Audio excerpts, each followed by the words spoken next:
Dans cette vidéo, on va voir comment décrire un calcul avec une phrase. Donc la première chose à regarder, c'est la dernière opération qu'on ferait si on calculait en respectant les priorités. Ici, on est censé commencer par le fois et donc terminer par le plus. Si on termine par le plus, ça veut dire qu'on est en train de faire une somme. Donc on va pouvoir décrire ce calcul comme la somme de quelque chose et quelque chose, puisque le mot qui sépare avec somme, c'est le et. On a donc quelque chose avant notre plus et après notre plus. Avant, on a 3 fois 6. 3 fois 6, c'est un fois, donc c'est un produit. Donc on a la somme du produit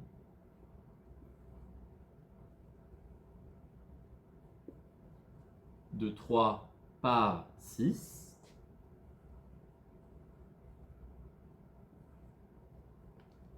et de l'autre côté de notre plus, on a le 8 tout seul.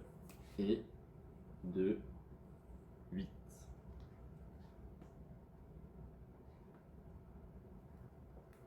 Pour le deuxième exemple, on regarde encore une fois la dernière chose qu'on ferait si on respectait les priorités.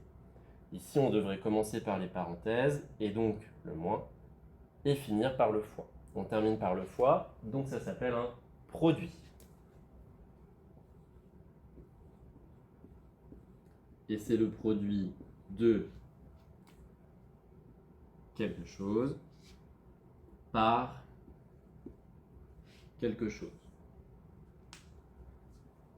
On regarde par rapport à notre symbole fois, avant et après. Avant, on a le 3, donc c'est le produit de 3, par 12 moins 4. Donc 12 moins 4, c'est une différence. Donc par la différence de 12 et 4.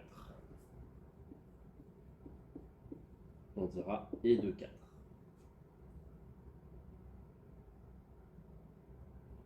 Pour le dernier exemple, un peu plus compliqué. On doit trouver d'abord la dernière opération qu'on ferait si on respectait les priorités. On commencerait évidemment par la division. Et ensuite, on a un moins et un plus. Moins et plus sont au même niveau de priorité. Du coup, on commencera par celui de gauche et on finira par celui de droite. On termine par le plus.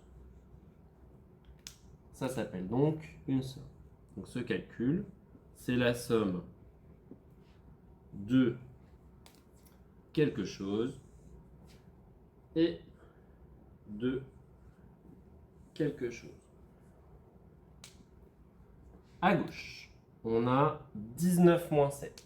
19 moins 7, c'est donc une différence. C'est la différence de 19 et 7.